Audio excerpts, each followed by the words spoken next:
And we are live, people. So, hello. Hello. Let me hit the record button. And now we are fully live, recorded, unmuted. So, hey, thank you very much for responding present. So, today is the Mega Show. I am so excited for it. So, each of you got interviewed in the past. Now, because I liked doing these interviews, and also because, well, you all have like your individual points. Now I want to put all of that together and see what comes up with it. So I'll do a brief round of introduction, and well, I'll start with Alexandra then. So Alexandra, she is the founder of Thrilled Lab, a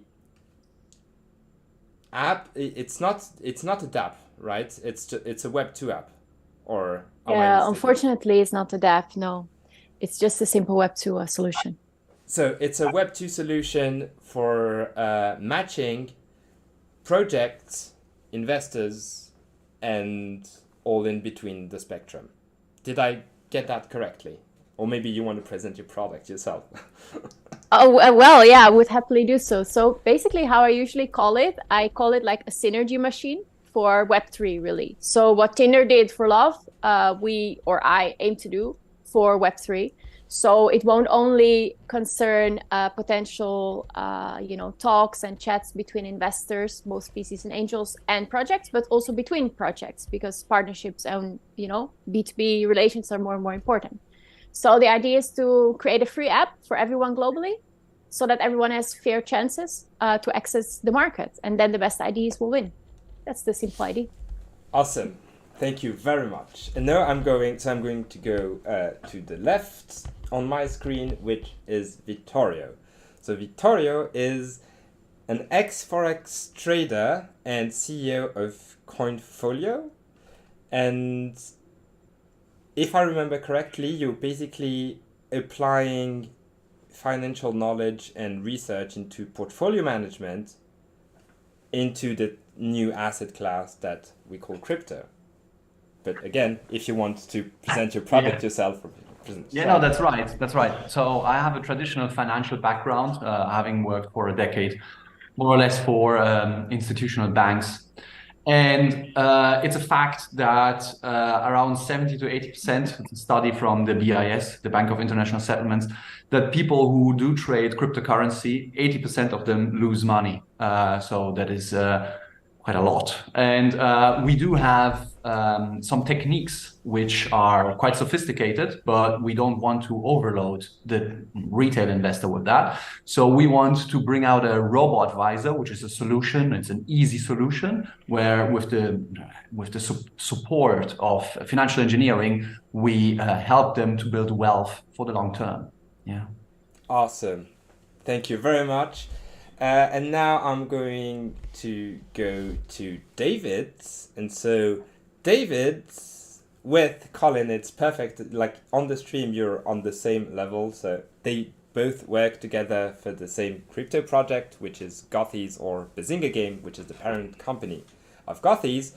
And you're also a product lead innovation or product innovation at a big healthcare company in the US. Did I get that correctly? Yes. I'm the lead innovation product manager for the largest healthcare company in the United States, the fourth largest company in the United States in general. And yes, so I head up innovation activities specifically as it relates to IT, digital products, and consumer facing, both consumer facing and internal products for pharmacists, insurance companies, the whole bit. Yeah, perfect. And so Colin, the mysterious man, is actually driving, so we only have audio. Colin is the CEO of Bazinga Games, as well as other company in the real world, let's say. He is an IT consultant or innovation consultant. I never remember, Yeah, Colin. there you go. I shake toner for a living. Good job. Awesome. And finally, we have Mario, and Mario is an ex-CTO for LMS companies, and he is now building a decentralized learning LMS, or decentralized LMS basically, on the Cardano blockchain. Yeah, thank you for the introduction. Yes, I'm founder of a learning DAO, and the project is building a new open source decentralized e-learning platform on top of Cardano. I'm a Cardano passionate, and there is already a little community of people that is helping me to build this project. It is it will be not just decentralizing learning material, but also revenue sharing revenue across of contributors of the learning material. So with the new way of experience the e-learning process. Perfect. And now let's kick off the ramble. So I have two questions, and I've prepared two questions. I'm going to ask the first one, and then we see if we ever go to the second one. So the first one is, right now, the only person that are left in crypto are the ones that are building something, because there's no more interest in it. There's the FTX shit show and all of that. So my question for you is, how do you see the tiring times that we are facing right now and tiring times that we are about to face? Because I do not believe that we have seen the worst yet. Or maybe have we? So it's anyone's guess. Enjoy. Well, I like to think that since Jim in the States, Jim Cramer is on CNBC. Jim Cramer is widely known, at least by me, to be an idiot, and so he said, "Sell all your crypto because it's going to hell." So to me, that means that we've hit bottom. Then that there's nowhere to go but up, because he is a moron. So we might have actually hit bottom based on the Cramer theory of contrarian indications, right? Because he always seems to be wrong. No, I'd like to add a couple of things there. Like Bitcoin has the longest historical data from the cryptocurrency world. And so basically now we have 13, 14 years of data.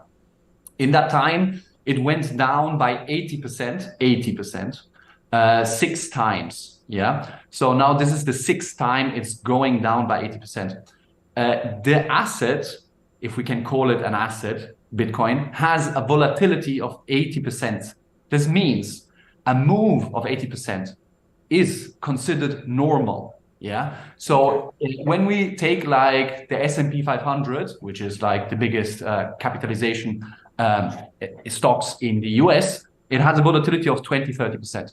When it moves down by 20-30%, nobody is saying stocks are dead, right? So it is at the moment, with the dynamics it has, being a high-risk asset class, it is normal that it moves this way.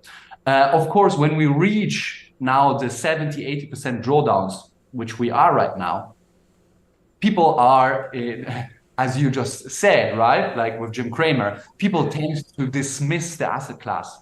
Yeah. If we look at the behavior in the last 3, 4, 5 times we were down 80%, it was the same, right? Like it has been discarded many times in the past. Now, this doesn't answer the future, right? You know, like sometimes things then go to zero and then it's over, right? But so far, I know it's like weird to say, but the behavior is normal. Okay. Statistically speaking. Yeah, just, hiding behind stats. Okay. Anyone else want to jump in? Well, stats is not science, no? So something that happened in the past doesn't mean that could happen in the future. Anyway, Yeah. I'm not into the finance, guys. I don't know what to say about this kind of topic, but I'm a builder. And for me, what was interesting 2 years ago about blockchain is not changed. It's here to stay, and with the time, it will evolve to meet not a niche like now, but more and more people. So for me, it's not a matter of oh, will be the future with blockchain. This is just a fact. It's not. I don't know when. I don't know if it will be 2 years, 5 years, 10 years, but will be there. So if you are an investor, eventually, if you believe, so just think in the long term. Just start it. Yeah, in that regard, I would actually also like to add my thoughts. I completely agree with what the others have said, both in terms of, mainstream media and crazy people on television being actually a contrarian indicator that there's blood on the streets and maybe actually there's the right time to buy now. Then I would completely also echo Victoria, from a technical analysis perspective, there's nothing weird in 80 or 90% corrections. In that regard, I'm also a big believer in the so-called price innovation cycle that also A16Z is often speaking about, the whole idea that the crypto market moves in cycles. Of course, there's winter, but those are actually the right moments to build and to buy potentially. Then with regards to the latest remark that Mario was rightfully making, is that, of course, the price, whether or not you want to qualify Bitcoin as an asset or not, but of any digital asset or cryptocurrency, prices are one thing, but what is actually happening behind the scenes in terms of projects being built, in terms of projects being funded, either by angel investors, VCs, or investment DAOs, whatever. There's so much going on. And I think we should really always, at least that's what I'm trying to do, always distinguish between crypto assets as like tools that are living in and around the blockchain, and then blockchain as a technology, and then even around that Web3 as a whole social ideological construct that is even greater, and so much is happening there. So to say that crypto is dead, I think, in my opinion, no, not at all. I'm a huge believer. Yeah, well, if crypto was dead, well, you guys wouldn't have agreed to do a second show, so. Oh, no. And plus, I got to tell you, I have an IRA that's in crypto, and it's down 75%. But I didn't do anything with it. I didn't touch it because it's going to be back. And it'll, in my estimation, by the time I'm ready to retire, it will provide a perfect little nest egg. So that's how confident I am in crypto in the long term. Okay. Hey, we have Josh that's just signed in. So Josh is there goes the whole show right there. Exactly. Isn't it like 5 a.m. over there or something? It's early, but it's okay. I was already up on meetings. Yeah, he's an early bird. I am indeed. No, it's so exciting. It's awesome to see everybody here. Obviously, I know a lot of you very well. Some of you we haven't had a chance to meet, and so it's great to meet everybody that I have yet to have a chance to connect with. Yep. So we were just talking that basically, so Vittorio pointed out that there was an 80% correction in the Bitcoin and market, and because Bitcoin is the leading one, well, focus on this one first. And so it's normal because it's an 80% correction. And so the next question or the follow-up thought was, is it here to stay? And well, basically, as we are all here today gathered in this meeting, we're kind of confident that it's going to stay. And that's basically when you joined in, when David said his portfolio is down 70%, but he's not touching it, and he's confident he'll be able to retire on it. Yeah, and I'll add one point here that oftentimes when people come into this space brand new, they forget. We, as we all know, this is a volatile space. It's new. There is a lot going on. Government entities are trying to figure out what the correct form of regulations look like. Any piece of news is going to swing it crazy. And that's not taking into consideration just, typical market factors, what's going on in the economy, what's going on in the world economy. And what I found are the people that have their mind right, that have the right mindset, that are able to set and understand the idea of time horizon in terms of investments. I mean, this could go for any investment that you're making, but especially in this place. If you're getting into the world of crypto with the thought process that I'm going to get rich overnight, which unfortunately, especially very early on in crypto, that's what was being presented and promoted. You know, hey, look at this token, 100x overnight. And were there microcap tokens and even, stronger projects that did a 5 or 20x, in a month? Yes. But that is not the expectations that you should feel are going to happen. You should not be setting the expectations that I'm going to 5x my money overnight. That is not the purpose of this specific space, at least the way that I look at it. It's about understanding the underlying asset, understanding the underlying token. What does it represent? What are they trying to accomplish in the Web3 with blockchain technology? Is it something that you believe in? And in my approach is I take it very similar to the way that I would look at a typical equity. What is the brand and what is the company doing? What do the fundamentals look like? Okay, then maybe we'll dive a little bit into technical analysis. But for me, being more of a fundamental analysis guy, I want to understand what their roadmap looks like. What does leadership look like? What are they looking at? What's their track record? And if all of those things check off, I don't care if we're in a down market because nothing has changed about the underlying company or asset. It's the same. They're hitting their milestones. They're hitting their, what they have outlined in their roadmap. That's what I care about. Now, of course, there's a lot of, we can go into the FTX and, obviously there's a lot of great examples of projects or organizations that haven't worked out recently.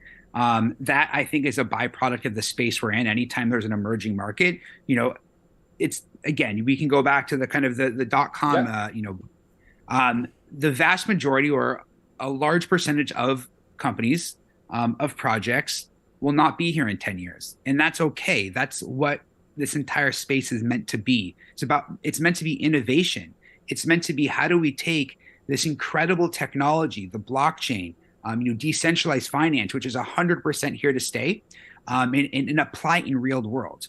It's not just a token that we're trying to, move up and down. It's the same thing with NFT projects. And, a lot of times people come into the NFT space and they say, wow, this project looks so cool. There's 3,000 people, blah, blah, blah, blah, blah. I can't even get a word in because there's so much hype and momentum around this. And nobody understands what the project's actually about.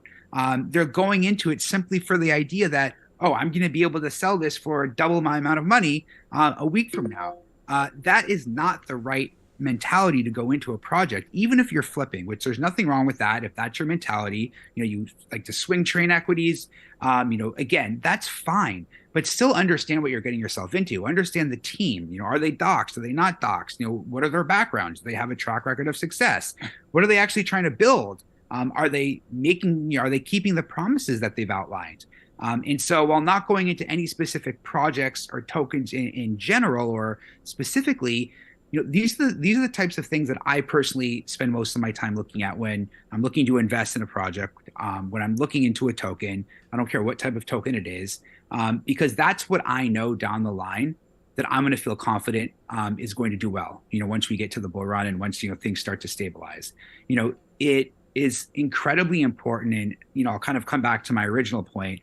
Your mindset and how you approach investing is the number one indicator of if you're going to be successful or not. It's not necessarily the token itself, because if you allow emotions to get to you, if you start to FOMO into projects, if you start to see a correction, you get out really quickly because you're absolutely scared shitless that, and excuse my language, that the token is going to crash and go to zero, which is a possibility with everything, even Bitcoin. Is it going to happen? 99.99999% no, but it's a possibility. Apple can go out of business, right? They're not going to, but it's theoretically possible. Yep. So doing your due diligence and understanding what your goals are is an absolute must before you invest 1 cent into anything. Yeah, that's perfect. It's actually something that seems almost like a perfect Vittorio thoughts. Like, what's your thoughts on it? So things have changed a little bit. I was the guy who started saying we are in a normal, everything is normal, 80% is nothing unusual. But So you revised your judgment? No, I mean, it's complicated, right? So, and I also don't know the future, but between 2010 and 2020, we had a very low interest rate environment, right? The interest rate environment is like a benchmark for money flowing where, question mark. Now, the higher the interest rates are, the less risky projects can be funded, because, when you earn a certain amount of money on low risk investments, let's say US Treasuries, you're less willing to invest into higher risk assets. Now, US Treasuries have moved from 0.5% to 4 and 4.5%. So the interest rate environment has changed dramatically. This means that money is flowing out of risky assets into more riskless assets because they finally pay some yield. Yeah. And also the VCs, which are funding the projects, they have now maybe less money in flow because they also have investors which are less prone to allocate cash on risky projects. Now, the fact that we had this decade of low rates allowed projects that maybe are not economically sensible to thrive, right? Because there's more money chasing risk. Yep. And of course, that means that more projects, more companies, more cryptocurrencies, they somehow double, quadruple, and do 10x in short time without any economic reason. Now, with this new rates environment, it's like waking up after a big hangover, like everybody had a lot of drinks, right? Very low interest. And now the party's over. And have a hangover, yeah? And it needs to be processed, right? Like interest rates can move. I don't know if they're going to go up and down or sideways in circles, right? But it's possible that they're going to be higher for longer. And if that happens, then less money is going to chase these risky projects. Yeah. Absolutely. That is such a good point. And Salim, I want to, mention one thing, because actually just this morning I was having a conversation with a close friend of mine who is, he's a financial advisor. And we were talking about, how you could stick your money into, 12-month CD and get 4.5, some up to 5% right now. A year ago, the rates were ridiculous. And so, absolutely, municipal bonds, really anything that is backed by the government. And again, I'm talking about the U.S. I can't speak for the world, the world environment, but of course, if you have $50 million in assets that you're trying to allocate, and now you just essentially 5x'd a CD that you're going to get 5% on, and if it's held for longer, that goes up a little bit if it's less. But even at 6 month, I believe it was at 3.25, 3.5. These were numbers that were just unheard of 6 months ago, 7 months ago. And so of course we're going to see money taken out of the equities market, especially the crypto market, which is more volatile than the equities market, as we know, and into more safe assets. Of course, people have to rebalance and restructure their the makeup of their portfolios, whether it's an individual that understands what they're doing, or huge institutional investors or VC, brand companies. And so that's par for the course. And I completely agree with his sentiment, where all this is going to do is it's going to take away the projects that don't have any underlying utility, or they don't actually represent anything more than just, hey, let's get a bunch of money together because we have a cool idea. We're really great marketers. We understand how to build hype and momentum. And at the end of the day, the entire makeup of our project, or the entire makeup of our token, is to capitalize on a meme. And a perfect example of this would have been what was the token that was created after the Netflix show that just went crazy, and then literally in real time, Squid Games, the Squid Games tokens, it's such a great example of that. It didn't mean anything. It was just it was a meme token, right? It's a shitcoin, and literally in real time, you watched people that I don't remember the exact numbers, but I think it went up 100x overnight or something crazy like that. And in real time, you literally saw everybody's feet got pulled beneath them, and it went down to zero. And so those are the types of projects that I personally stay very far away from. It's hard for me to be able to rationalize investing in something that I don't understand what they're doing for the sake of investing because I see other people doing well. Those are almost always the times that you're going to get screwed because, of course, the first time the early people see all the money coming in, what are they going to do, right? If they're smart, they're going to liquidate. And so when I fund their ability to buy out at a higher rate, like that's just not the way that I'm going to do it. Yeah. And so, Josh, what is your background actually? Because have you ever worked in a Web3 project, or are you an investor? Yeah, that's a great question. So, so my background is I've been working with the inventors and tech tree team. So I'm on the leadership team with tech tree and inventors. Yes, I have a marketing background. I've been working in digital marketing now for about 10 years, heading up business development. So I'm lucky enough I get to speak with a lot of very smart people on the Web2 side. And pick their brains about what's coming in terms of Web3 for large retailers, different brands, because it's coming. They're all talking about it. They're all trying to figure out how can we integrate Web3 into our ecosystem, because they know that it is an emerging technology that in 5, 10, 15 plus years is probably going to be the primary driver of how people interact with their brands. And so, it's a great kind of merge with what I do in the marketing world with the project that we're working on with Tech Tree and Inventors, because there's a lot of crossover in terms of, okay, well, how can we take pieces of this, integrate it into our education? And so just, again, without going into, across the deep end, because I can talk about that forever. My background is in marketing, is in digital marketing. And then I've been on the Tech Tree team now for over. So, yeah. And just so for Mario and Alexandra, you do not seem to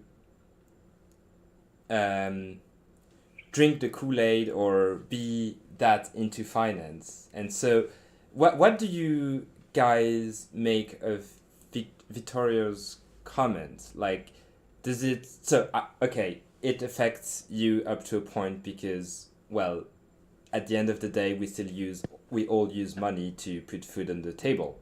But how do you look at it as, like, right now we've had the financial or trading aspect of it, and I wonder, like, how do you guys look at it? Are you afraid that there is not much people there, for instance, like Mario, to use your platform, or Alexandra as well, like to use your platform? Or what's your take on it? Are you hangover? Maybe Alexander, you want to go first? Oh, yes, thank you very much. I was going to suggest the same thing, so much appreciated. No, to be honest, let me first of all say that I am into finance. I've been trading crypto since 2017, not always with the most success possible. Let's say average, good and bad times. I have quite a big portfolio by now. I do have to say that in terms of me being scared or whatever, no, absolutely not. I don't even notice that people will potentially use my platform less, because I mean, projects, as I tried to say before, projects are still building. There is more and more, on average, VC money coming in every year, fiat money. Of course, right now it's a bit tricky. It's a little bit less than before, right? During the bull cycle, that's normal. But there's still lots of fiat pouring in, and then there is also much of crypto, being exchanged all over the place. So to that extent, no, I'm not nervous at all. In terms of the rest of your question, which was like because basically Vittorio said now because there is a market shift or market structure shift, and so like kind of a paradigm shift in the sense, and so money is going into a different flow. The flow of money is following a different stream. Well, it's obviously true what he said in terms of interest rate and cheap money being less available, etc. I understand that. But to an extent, that also highlights, in my opinion, why we actually need a full paradigm shift. Not immediately tomorrow, right? That we are really towards going a new decentralized future. But the fact that we as individuals, as we working normal jobs wherever you are, in a fabric or working on the computer, whatever, the fact that we're so much depending on a couple of politicians and a couple of central bankers that are actually impacting directly our daily lives, that actually indicates for me even more that I believe towards an alternative paradigm. So no, I'm not scared. I just see it as a confirmation in my own confirmation bias here. Yeah, of course. And you, Mario? Yeah, as I said, I'm not very much in the finance. I had when I started my crypto journey almost 2 years ago, I was very curious about the tech. I bought these many coins, Bitcoins, Monero. Try to understand the How it works? how Inner what's workings? working. Every crypto has its kind of particularity, and then studying deeply, I sold all of my other coins and focused on Cardano because I believe into the science behind people that are running the project, the the decentralization of the project itself. So everything was fitting my puzzle. And then I don't care if now it's low, it's lost, maybe lost 20%, 30%, tomorrow will gain again. I don't care. But of course, it's a problem for people that has to invest. And no, if there is a project needs money if there is no interest, then you cannot build a project. I think I solved the problem. My platform is open source, and I don't need about the money. I don't need money. I need just the time of people and the people that believe on what we are doing. That is truly open, built for the public good, and. Yeah, maybe I should meet someone on the commercial side that is better than me explaining the things.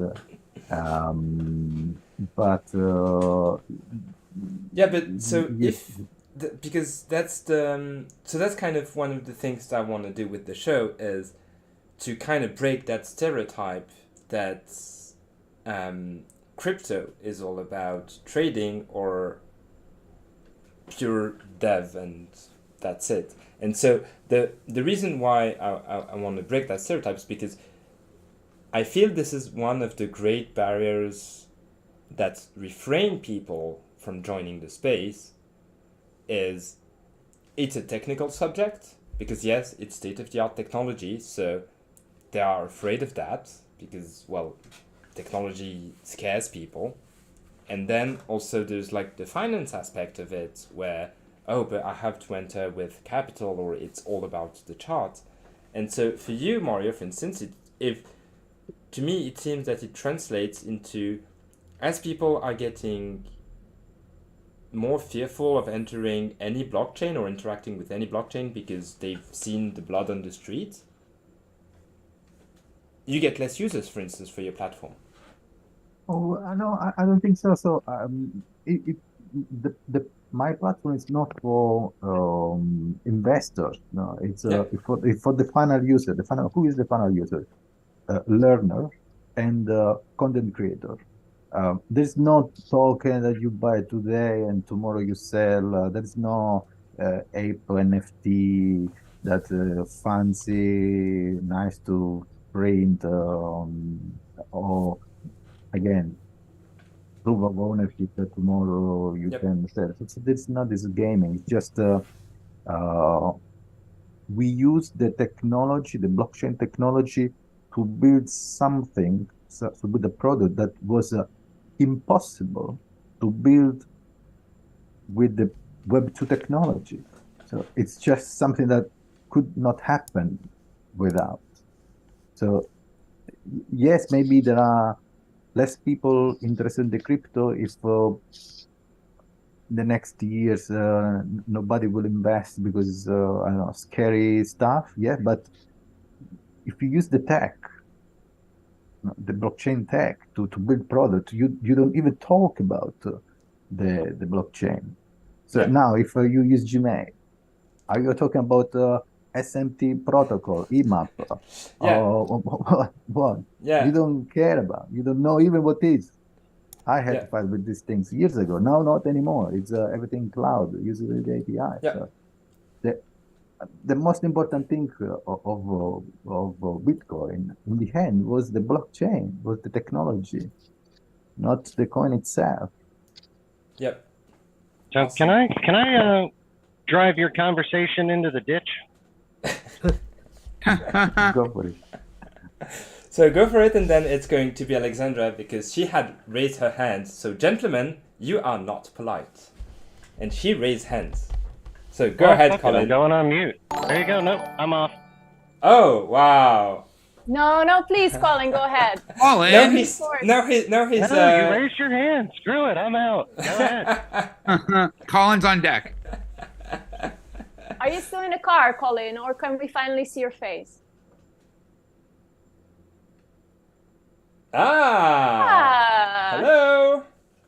So now you get. Now he's. That's all you get. Okay. Well, then go ahead, Colin. Go ahead. You didn't speak. Alexandra had spoken.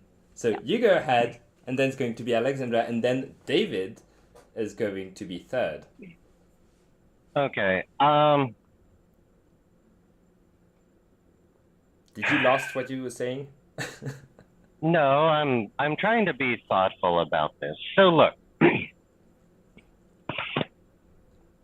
I'll date myself a little bit. So nobody got excited about the internet because of Ethernet cables and networking equipment. But that was kind of a fundamental thing. Nobody really knew what to do with the internet, but oh my God, this is this exciting thing, and we'll ship 50 pounds of dog food through the internet, and we'll make some random stuff up. And here's this thing that's called a web page, and it's a list of links. The thing that drives me nuts is there's this conflating. Okay, crypto. Who the fuck cares? And Web3 is not special. Web3 is Web2 with a new name. It's a new type of technology. Blockchain is a database. The thing that drives me absolutely bonkers is a lack of fundamental business. So, by the way, this story has been written. The dot-coms came and went. There were massive crashes before this. You have everybody run away, oh my God, this is terrible, and then it comes roaring back. You did not get the juggernauts of today except because of the crash, and there was a whole bunch of innovation. So there's actually quite a lot of crazy innovation going on right now, which should terrify you, that has nothing to do with crypto. It's a completely different show. And so you're talking about crypto, and I was like, we could be having a conversation about the value of Ethernet cords. Nobody's in it because it doesn't make any sense. I don't like talking to other people about NFTs and crypto and Web3 because they are topics that have been destroyed by the media regardless of the value of what they are. And so there isn't a current easy onboarding for normal people to understand what to do with it, but it's coming very, very quickly. Now, the assumption that we're going to invent a whole bunch of stuff which is going to disrupt centralized banking and government, fine. Everybody's allowed to have their opinion. I'm like, I really want government and centralized banking to get heavily involved so that my friggin' credit cards can use crypto and fiat. That would be great. I don't want to go through a specific lender. I want any of them to do it. But I have to wait. So we're talking about disrupting some. Oh, wait, no. Like, seriously. I want my American Express Platinum card, which you use for travel and get all my points on, which is a great friggin' card, to use crypto. That would be great. Please do that soon. I'm not going to disrupt American Express, and none of us are. Now, could we do it with them? Absolutely. I know where you want to go with this. And by the way, this is why I love, like, Josh came roaring in, and he actually brought up the dot-coms, and I'm loving him. My whole thing is, what is the business? Like, he said it. Like, we love inventors, not just because of what they're doing, but because who is involved. It's all very, very smart. very professional people, not people who are like, yeah, so I just graduated from college and I had this idea. I love entrepreneurship. I am going to statistically say that you do better if you actually have experience running a business, failing a business. You see what I'm going for? Straight, honest to God business. The question is not crypto. The question is, how do you onboard normal people? How do I explain this to my wife and my teenager? Okay, so look, I'm not going to get my wife onto crypto. But if I could get my 16-year-old onto crypto, man, that stuff's viral. Like, they get a hold of something, they run through it, they trade it really quickly. They're the market movers, and we're sitting here talking about what we're doing as adults, and that's not correct. What we should be talking about is my son's generation and the one behind it are so technologically enabled, they move entire businesses up and down. We're using this app, we're going to this platform, we're doing this, have you seen that? Mm-hmm. The moment that people start paying attention to building companies that onboard them, great. Then you can talk about crypto. Hey, do you want a blue Ethernet cord? That's Bitcoin. You want a red Ethernet coin? That's you see, like. Yeah. That's perfect. That's perfect. And No. Now you let her go. I've had my rant. Exactly. Alexandra, do you wanna? Yeah, sure. My previous remark that I wanted to make doesn't necessarily relate to the current discourse that we're at, but it doesn't matter. Don't worry, I'll follow up on this one. No, I mean, I completely agree actually with Colin's remarks, and I don't think necessarily that they are driving the conversation into the ditch. I mean, they're all relevant topics, right? We need adoption. We don't all have to know how the car works in and out to actually be able to drive, or even to realize the value of a moving vehicle. Like, the same goes for crypto and blockchain, and maybe even Web3, as I always say, as this social ideological construct, at least as far as how I see it. In terms of, yes, adoption, we want more and more people involved, not only Colin's children, but ideally also his wife and even his mother and his father, even though they are a bit older. In that regard, of course, like working projects with true utility, hopefully true, valuable business cases, even in ways that we cannot even imagine today. And for certain not me, because I'm not a technologist, so I can't possibly know what's going to happen tomorrow. But what I actually do wanted to say before is that, of course, there is lots of fear currently and blood on the streets, but the thing that we didn't really highlight yet, yes, of course, nothing changed to the nature of technology, of crypto, of blockchain, with regards to what has happened recently with all the institutions falling apart. Mm-hmm. But there were centralized institutions, right? Again, they were like crazy guys that seemed really clever and cute, who actually were doing creepy things behind the doors. The same actually goes, for the whole Lunaterra downfall. It was also manipulation by smart people there. So it's not necessarily that crypto, anything, or in blockchain has changed. It were just like kind of little dictators, in my opinion, guys with lots of ego, who had a lot of power, who kind of ruined certain things for all of us. And that's a shame. We can learn from that. And so, David, what is your thoughts? Like, do you agree with Colin like this, that the next adoption or the adoption should be through what he's just said, or do you have another opinion on it? Well, okay, so my daughter understood. My daughter's 26. She understood the ramifications of crypto, and she came over last night and she picked this up. This little guy right here. This, can you see him? Oh no! Oh no, you're disappearing. What? They are is. live? What? Are you're killing me? Like, really? If you're gonna show it, don't like green screen it out. They are live? Yeah, so she saw the little plushie gothy, right? And then she got it. She was like, "Oh, well, wait, we're gonna have, you can actually get physical manifestations of your NFTs. I get it. Okay, great."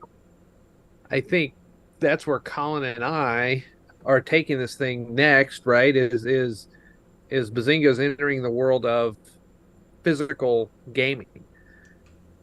That is, we've chosen an industry, we've chosen a niche that is going to be very difficult to get them to onboard into crypto and into NFTs, because as a general rule, the gaming community hates NFTs.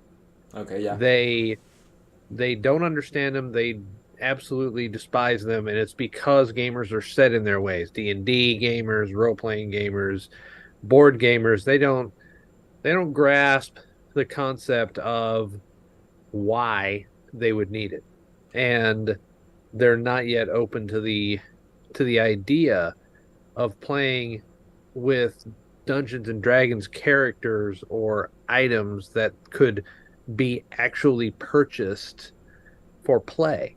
Yep. And that they could develop their characters and sell them. And the funny thing is that some of them, a lot of them, have been involved with developing characters on World of Warcraft so they could sell their accounts. That's exactly the same damn thing, except that it's not against the terms of service. Those are the terms of service, right? So it's coming up with a way to get, like Colin said, the mainstream onboarded in such a way that they either don't think they're in crypto, or we present it in such a way that by the time they realize that they've got a crypto wallet to hold their digital collectibles, then they're onboarded. And they're like, oh, hey, this isn't what I thought it was going to be, right? This is I'm holding something of value. I'm holding it in a digital wallet, and that's it, right? We're actively replacing everything that says crypto NFT with the word digital, because that's what consumers understand. Yeah. Okay. And so well, but I want to add on to his point. Like, go ahead. We didn't actually pick hard. We picked stupid hard. It's not just gaming. We're doing full-scale IP. So if you really want to just break on the shores of hopelessness, the entertainment industry, they are not interested. In what do we have? We have content, we have story, we have music, we have and will have multiple IPs. The gaming piece is one particular thing. Okay, now back to my original point. Everything's a widget. Okay, just gonna keep driving this home. It's a widget. Every business is a widget. So gaming is a piece. The trading card game is a piece. A plushie, a system, open source. These are all widgets. It's business fundamentals. Regardless of which one we chose or the rest of you chose, we all like it, have experience in, or are dedicated to it. So it's going to come down, like you said, he held up the plushie and it was like, oh, cool, I get it. What exactly are we doing? And this is a terrible analogy, but it works. What are you doing to hold up the plushie in front of a consumer audience, be it your family or worldwide, and have them go, oh, I get it. How do I buy that? What do I get out of it? Right? Simple, easy. Like, so, yeah. Doesn't matter which one we picked. It matters what we all picked. Like, again, I've got to pump up inventors. I love inventors because I have seen your dashboard. I have seen your technology. You have content. It's, hey, oh, by the way, guess what? That's not Web3. It is a Web2 present. Okay, again, forget the terms. You go to the internet, you look at something, and you have content, and it's interesting. Like, you have product. Mm-hmm. So you have product, and therefore it is easy to understand. It is within the mindset that people are used to. And you're like, oh, by the way, the content is saying, hey, pay attention to this. Yeah. Okay, great. Again, why I love inventors as a business and some of these others that we come across where I'm like, oh, that's a platform. That's a way to get there. I can do it on my phone. Okay, again, so I'm just adding on to David's thing because he held up the plushie and that was fun. Yeah. Yeah, but so this is actually kind of like the uniform theme, or there's like one thing that unites all of you, except that you all went on the show. But apart from that, is that in all different aspects and areas, you're all trying in your own way to drive adoption or to lessen the barrier of entry. Like, for instance, Mario is making blockchain visible in a sense. You know, he's taking like the pain, like the brain aches of doing Haskell, so that we don't have to, because what we interact with, like, you don't see it's blockchain. Like Vittorio, it's the same. Like, he's applying principles that are elsewhere and he's automated them, so it could potentially, like, your platform could potentially work for probably like any other class, other asset class, I would say. Like Alexandra, sorry, the same. You know, we're all trying to drive adoption in our respective fields of some sort. And so that's why I was so interested in bringing you all on, is because I think it's only by going collectively at this that we can really do it, you know? And so maybe my final question for all of you is, what excites you the most in the future, in the near future to come?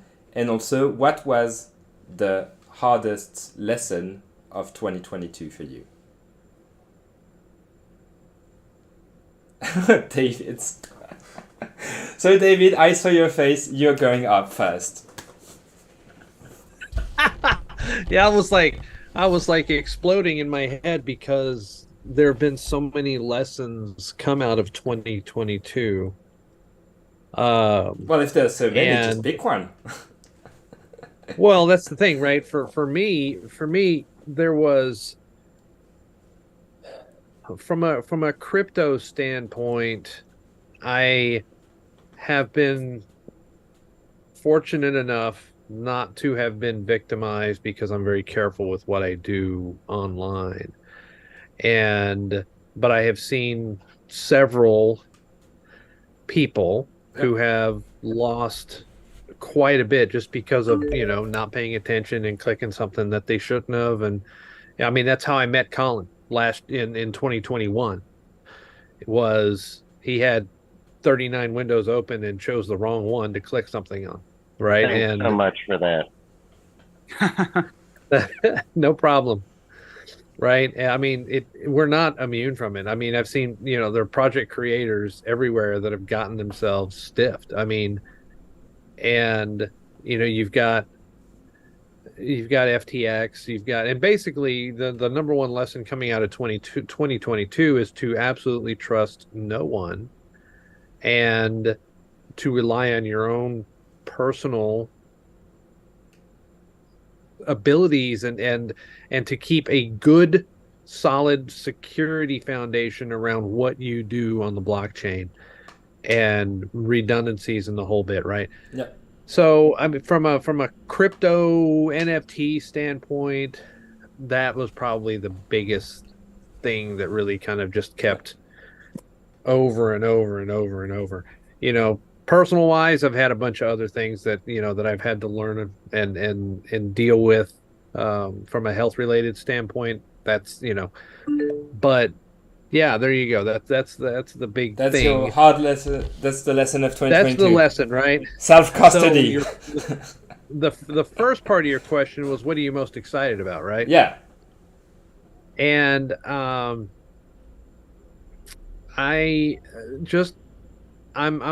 excited about what I don't know. Huh. That's what I'm, because we haven't found the thing yet. Blockchain in general, we haven't found it. It's still a fledgling, emerging market, and there are some great ideas, but no one has really found it. Yeah. And so I'm very excited to see what the future will bring for all of us as we put our innovation hats on and really start to find what this blockchain, what smart contracts are capable of, because I am absolutely certain that we have just barely scratched the surface of what is possible in the blockchain technology world. Awesome. Thank you very much. Josh, I think you have to go soon, so if you wanna jump in. Hard lessons, hard lesson of 2022, and what excites you the most for the future? Lessons of 2022. I mean, obviously, 2022 was just such an incredibly volatile year for so many different reasons. Not just here in the U.S. but worldwide. And one of the biggest lessons that I've personally taken away, and this is something that I've been working on my entire professional life when it comes to trading or anything that has to do with a financial asset of any sort, and that's making sure that, number one, I understand what I'm investing in, but number two, I understand in advance of investing what my game plan is. And I'll kind of circle back around to what I mentioned earlier, in the sense that we often get stuck with this idea that if I don't do something right now, then I'm going to lose out. And that's going to affect the amount of money that I might be able to make on a token or an asset of some sort, that we make irrational decisions very quickly that wind up coming back to bite us. Yep. And so one of the biggest things that I make sure that I do before I even think about investing in anything or even talking about it, even if I'm a non-investor, is truly understanding if this is something that I believe will be there in the next 3 to 5 years. That's the first thing that I do. And again, I can't prove anything. I can't, there's no certainty in any of this, right? This is an emerging market. There's going to be, projects, there's going to be tokens, there's going to be protocols that, will be the wave of the future. There's going to be a lot that won't, and that in 5 years from now won't be there. And we do a lot of this training in inventors and with TechTree, is, the idea of, number one, obviously doing your due diligence. Safety and security is so vitally important to us. I think that the biggest barrier for entry for 95% of the world right now is a lack of education, a lack of feeling safe and secure. It's why we've seen the trends that we're seeing, especially in a down market. Of course, less people are going to be eager to jump in, because everything that they're reading, every tweet that they're seeing is about how terrible everything is and how this person just lost all this money on even blue chip projects, that someone lost 50+%. And so I think first and foremost is establishing a baseline level of understanding about what the space is meant to be, and what it's meant not to be, just as importantly. Because again, these are the principles that I hold myself to every day. Making sure that, again, the research and the fundamental analysis that we're doing, when we say fundamental analysis, it can be as simple as just doing research, talking to other people that are close to the project. Doing these little things are going to set us up for the future for when things do start to turn around. And we're already seeing a little kind of sprinkles here and there that they are. Again, I don't think we're anywhere near the bull run yet, but it's coming. I mean, I think everybody knows it's coming. And when I say it's coming, I also want people to understand that this is not in the aggregate. This doesn't mean that every single project or token that you've ever invested in is going to all of a sudden, get back to baseline and then past that. But what it does allow us to do is it allows us to reflect, I think, a little bit more than we were able to, let's say mid 2020 or 2021, kind of right post when COVID first hit. And then all of a sudden everything went, catabolic crazy. And so for 2023, the ultimate goal for me and the ultimate goal for at least what I hope, our project and any project out there takes out, is to, number one, understand their communities and the people, their audience, right? Our audience are people that are trying to learn, that are newer to the space. A lot of these people have never invested in a token or crypto in the past. So providing the kind of the foundation that's going to help them at least stay safe and hopefully be successful. And then number two, and I think just as importantly for myself and anybody else that's coming into the space, is to establish a certain set of principles that you guide yourself and life on in this space. Mm-hmm. If you understand and you're able to track these specific variables, what's the project? What are their core tenets? What are their values? Do they align with mine? Perfect. Okay, now let's move on to the next step. Perfect. Well, what is it that they're building? How much of it have they actually built? What has this market done? Have they stopped building? Have they seen specific public sentiment change, or is public sentiment the same? And just by nature of the market, they've seen a correction in their price of their token or their project. Yeah. Completely normal. And so, kind of going through this methodical kind of internal analysis is something that I think everybody should be doing, no matter what it is that you're investing in, not just in this space, but in general. And so, again, I've been doing a lot of that, over the past, I would say, 6 months. It's something that I will certainly take into 2023. Not that I was never an analytical-minded person, I always have been, but I think that I've changed my approach in terms of the types of projects that we are aligning ourselves with. What are their visions? What are their morals? What are their values? Gothies is a perfect example. We align on almost everything. We're very different types of projects, but the way that we view the space is very similar. And so that's something, of course, that's very important to us because it allows us to grow together. And there's a lot of synergies where we can leverage each other's ecosystems in a way that's going to not only boost our community, but also boost the Gothies community and anybody else that's part of our ecosystem. Yeah. And so just to kind of sum it all up, I think it's that due diligence. I think it's understanding what you're investing in. And then most importantly, not getting ahead of yourself with investments from how much money can I make, but the impact that this specific piece of technology is going to have on the space. That is the number one thing that I look for, because I know that if they're going to have an impact, if they're going to be able to leave their mark, and if they're going to be able to scale and get to not even mass adoption, but just adoption in some form of scale, then they're going to be just fine. Those are the things that I'm looking at right now. Perfect. Thank you. And so, Alexandra, you're too nice. You're too nice to raise your hands. So go ahead. Go ahead. Like hard lessons and future. In Pick terms whatever of you hard want. lessons, I would like to emphasize one thing. I agree with the idea of like internal analysis, but I would like to add also self-reflection and humility. Humility, you should say. Yeah. Sorry, I'm not a native speaker. Including perhaps myself, we are in this kind of like small bubble, right? There's indeed, as we discussed, there's so much adoption still to be doing. There are so many people still to be included from all ages, from all backgrounds, from all sexes even. I mean, I'm the only woman. We're here again, as usual. But then there is still so much indeed that we don't know. And there is still so much happening that we might think we know all about, but actually, like, so many projects are failing, even those that are backed by VCs, still 70, 80, 90% of startups is failing. Maybe some of us in a couple of years are actually out of our jobs here just because we failed. And it is not a problem. At least we try. So in terms of what I expect, actually, I speak with a lot of projects. I've been speaking over the couple of last months with almost 100 projects and investors. Mm-hmm. And I've learned so many new insights from one of them in terms of what they're building, what they're looking for. So I'm very hopeful, actually, that some great stuff will come out, even though there's some blood on the street. In terms of just one learning or two learnings I would like to share is, I think that one thing is speaking about blockchain, crypto, etc. And the other thing is actually coding it and actually creating the project and actually building it from a CTO almost or technical perspective.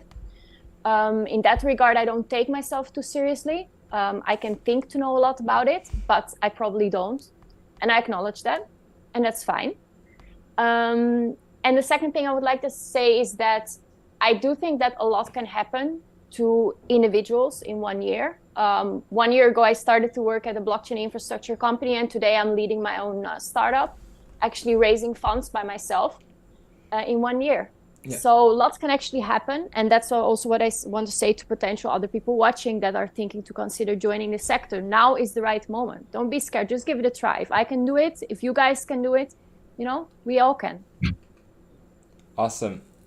Thank you very much, Alexandra. Let's go, who from the three of you wants to go? Let's be democratic about it. Who wants to go? Otherwise, I'll point names. I'm voting for Mario. Not a democracy. I'm voting for the DAO model though. All right, There. then there we go, Mario. It's your time to shine. Okay, thank you, Alexander, for your yeah. So let's start from the excitement. So I'm very excited about the project I'm doing. I cannot even call it my project because it's DAO, so it's owned by everybody who want to contribute. Yeah. I'm excited about and more excited and also very curious because it's quite a articulated complex platform that it requires lots of time and passion to build it. So I'm excited about what I can do, in the 2023, and excited to think how many people can be involved in that. The lessons are still related. I had some thought about what can I say about the lessons I learned. I didn't learn anything. No, I learned on my shoulder a very painful lesson. So, because I was so excited about this project, I quit my job previously, so on May. And well, my lesson was that I was too optimistic. I thought I was a faster developer, faster organizer, faster on involved in the community, but everything's so slow. At least maybe I'm fast, but I feel so slow. And I made the lessons to learn is about be more conservative. Yeah. Don't know.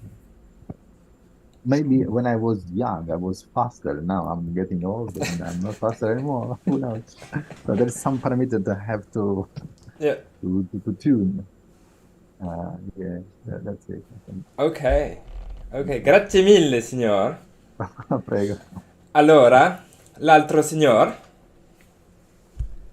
Signor Bertolini. Yeah, I guess you meant the other Italian. So, so what I've learned, I say the technology is decentralized, the main idea, which is also the great potential. But after all, like Bitcoin is the real only the decentralized solution. That's my understanding. And the solutions on top, like the exchanges or other solutions, have continuously failed, or some of them fail. And they do fail because of a lack of regulation when it comes to the communication outside of this decentralized world. Mm-hmm. Now, I do believe that, what I've learned, my conviction that Bitcoin, and Bitcoin only for the moment, is in the cryptocurrency, because that's my focus, space, the leader, and will stay the leader, even if it's basically useless, right? But the trust of this decentralized system is something unique, maybe only like comparable with gold. And the more time goes on, the more this crystallizes out. What I'm looking forward for the future is what the regulators are going to do. Like crypto fans say, like, oh, we love crypto, we love the decentralized nature of it, but when FTX goes bust, then they like say, where is the regulator and to protect us? And now, like, it's interesting to see for the future, is the regulator is he going to step in, or is going to leave the area to the Wild West as it has been? And let's see, right? I mean, there are like arguments you can do for both, that they step in to protect the consumer, or they leave the consumer in the dust. That's both possibilities can play out, and both can make sense from a centralized governmental point of view. So yeah, that's what I'm looking for, to see what's happening in this regulation space. And attain clarity. Perfect. Thank you very much. You're welcome. And so, Colin, you are the last one to go then. Yeah, you really got to work on your timing. Like, making me the last one is probably not the way you want to wrap up your show. So we'll talk about I can that. just kick you out of the Zoom, You could, but you didn't. You should have. And again, we'll talk about your timing. Yeah. So hard lessons and what you look forward for the future. No, there's no hard lessons. You didn't learn anything in 2022. No. Your statement is hard lessons. Oh, Lessons okay. are great. Experience is great. The answer to that would be I am keenly aware of the passage of time. It is not, in fact, going faster, but I feel that it is. And it continues to accelerate, and it is unbelievably frightening as to how quickly things are going. 2023 used to be something that they wrote about in sci-fi books. We still don't have a hoverboard, but that's showing up in about a month. So, and I'm talking about the year. The perception of the passage of time. That's interesting. What else? What did I learn? I really, really love this space because of all of the interesting people that I would not have through the course of a normal job or a normal career interacted with. Yourself, everybody on here. David, as he pointed out, we're now friends because my dumbass got hacked a year ago. And now we're friends and he's helping me run this. It's amazing who you get to talk to in this space. It is by far one of the best benefits. We're actually using all of this to talk and work together and create things on a global scale we would have had no reason to. We would not know one another or be friends, or it's amazing. It's so positive.